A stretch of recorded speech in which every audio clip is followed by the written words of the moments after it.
Hi everyone, it's Alfie again with AC Constriction. I've got another video for you today. Hopefully you would have watched our collaboration video with Adam over at TA Exotics. We discussed the reptile community and what I like about it, what Adam likes about it, all that sort of thing.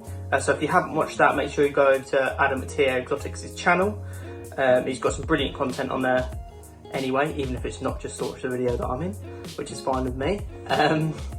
But hopefully you enjoyed that. So now Adam's gonna come and feature on here, which we're really excited about. I'm really grateful for Adam to giving us the time to make a bit of footage for us, which is brilliant, and I'm really excited to get him on here. So we're going to talk a little bit about the ball python market, how it's changed over the last couple of years, what's different now than was previously.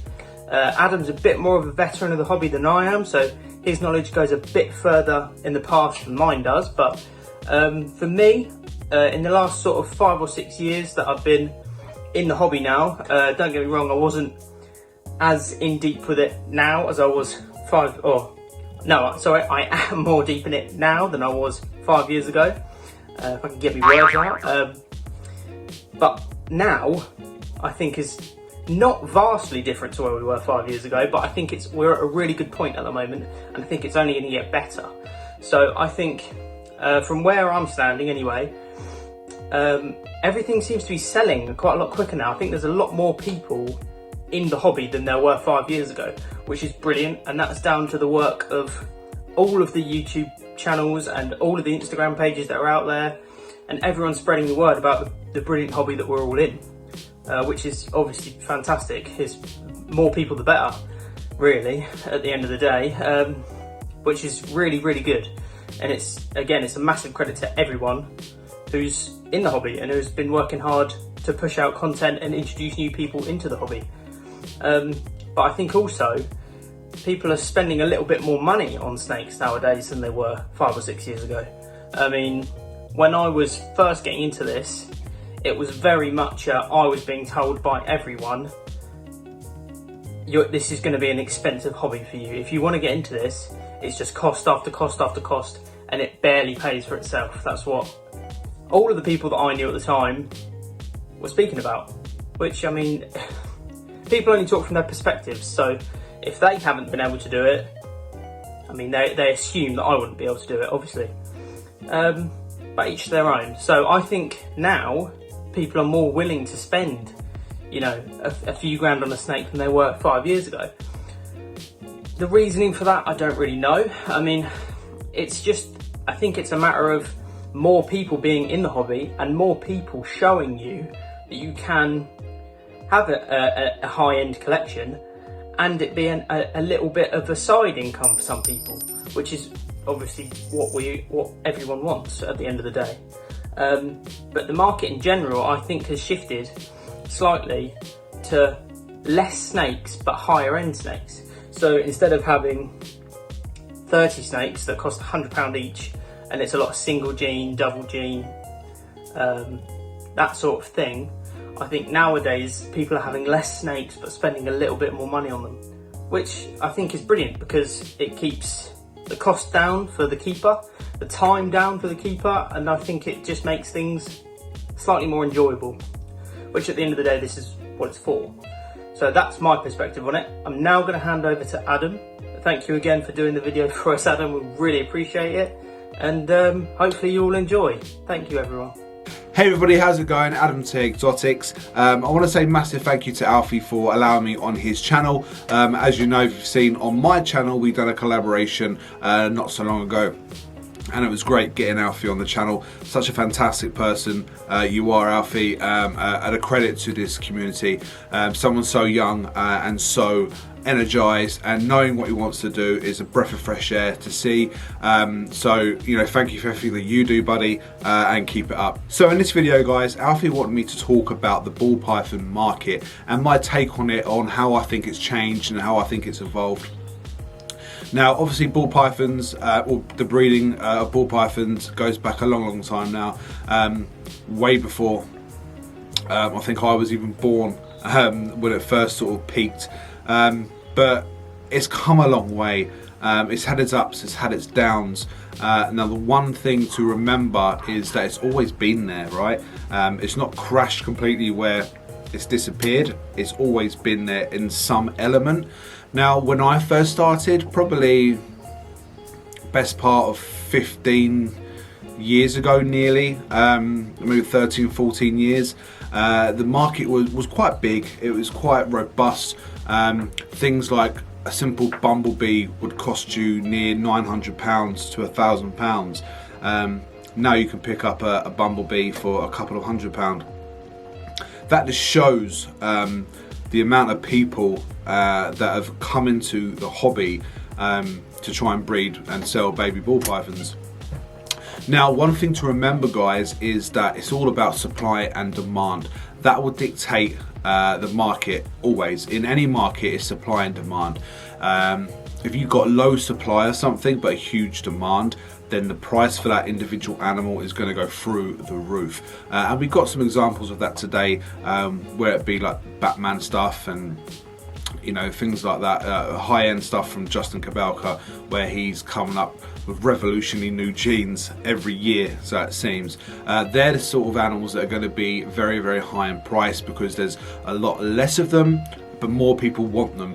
Maybe just because it's a Justin Kabelka animal, or maybe it's because of the genes involved, or a combination of the two reasons. Things like single gene animals, double gene animals, and even triple gene animals. Your bumblebees, your fireflies, your leopards, your cinnamons, your spiders, your pastels, all the very low basic things. They're very, very cheap to acquire now because so many breeders are in the game, and they're the surplus animals that, it sounds horrible, but no one wants, okay? You breed a pair together, you get your eggs, you want to hit a specific combo out of those eggs. Say you've got 8 eggs, 2 of them are the combo you wanted to hit, so you're going to hold them back, but 6 of them you don't need, right? So they're going to go onto the marketplace. Now they could be single genes, they could be normals, they could be 2 gene animals. They're going to be rather cheap because out of those 6 animals you got, say, 1,000 breeders doing the same thing, all putting their surplus up, and it's all going to be single and double gene animals. So the market gets flooded with a gene or a combo that no one really wants, so the price is dropped really, really low. Now, if you're creating animals, and I'll give a few shout outs here, people like Paul over at Urban Constrictors, he is really, really pushing his game at the moment, and he always has done, to be fair. He's always been at the higher end of the spectrum, especially in the UK market, where you can get animals ranging from £3,000 to £5,000. So that's a hell of a chunk of change, guys. And Gavin's just done a fantastic video where he announced that he acquired a £20,000 snake. That might sound crazy to a lot of people, especially does to me. I think my wife would divorce me if I tried to spend 20 grand on a snake. But that snake is so rare, and it's so hard to produce, and to get the odds right and things like that, and get all those genes into the one animal. And whether it be a male or a female, obviously that's a male, so it can breed quicker and it can breed multiple females. Therefore, he will make his money back very, very fast, and some on top.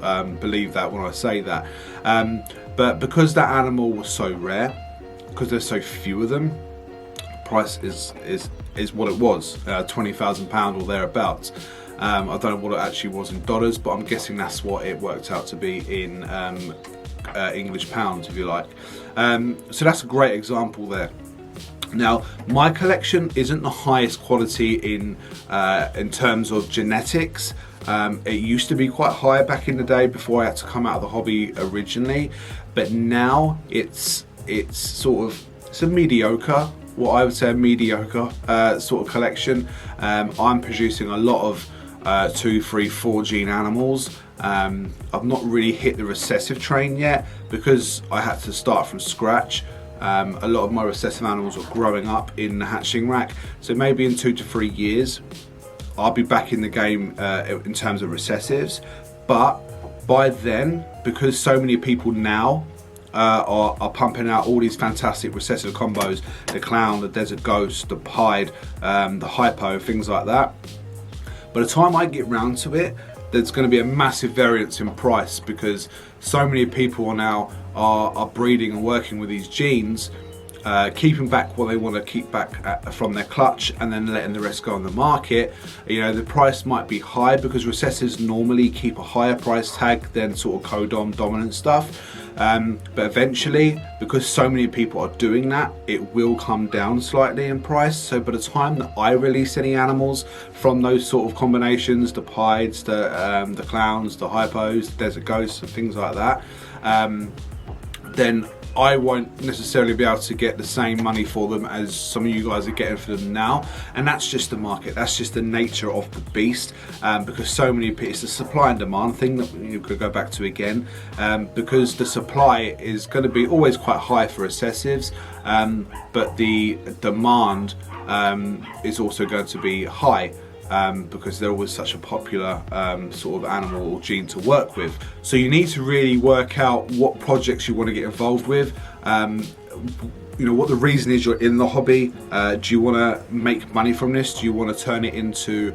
a full-time business? So we know, Alfie, we know you have openly said many times that you would love to do this full-time.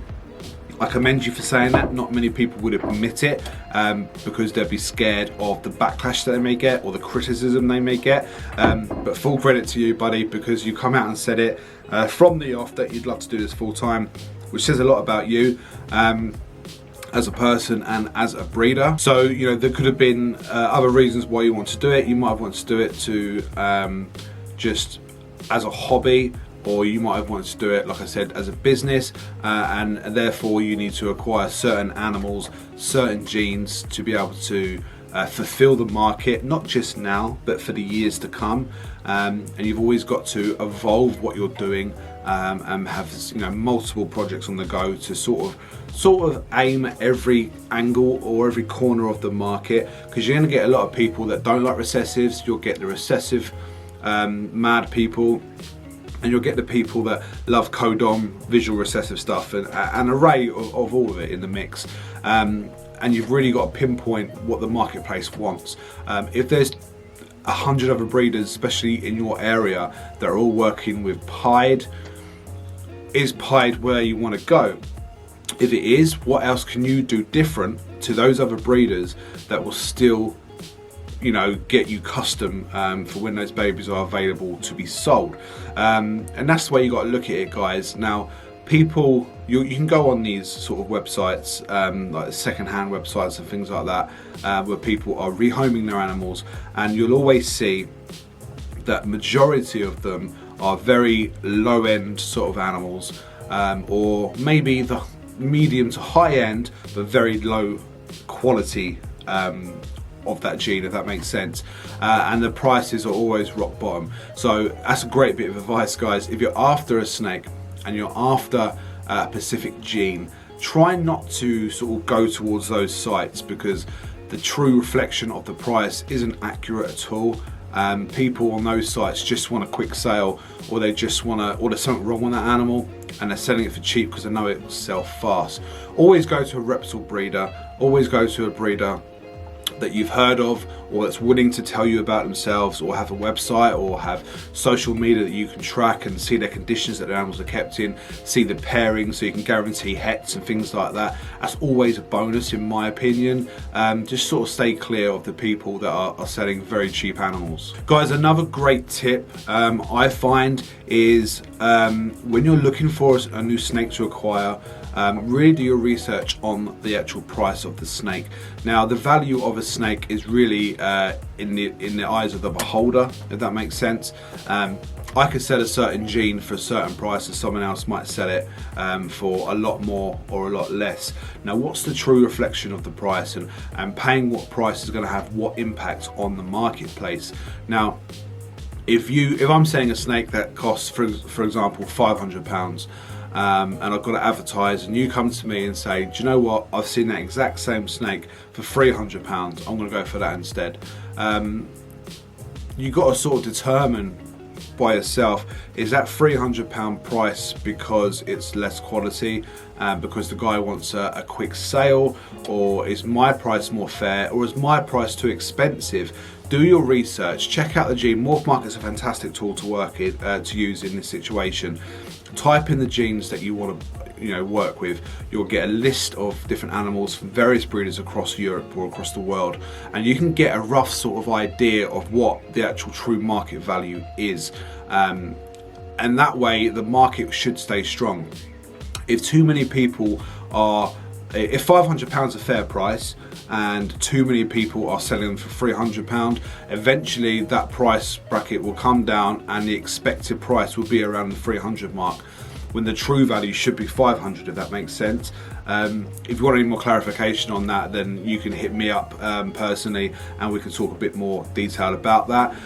But that's pretty much how the marketplace is for me now, how I think it's gone over the years, but where do I think it will be in 5 and 10 years?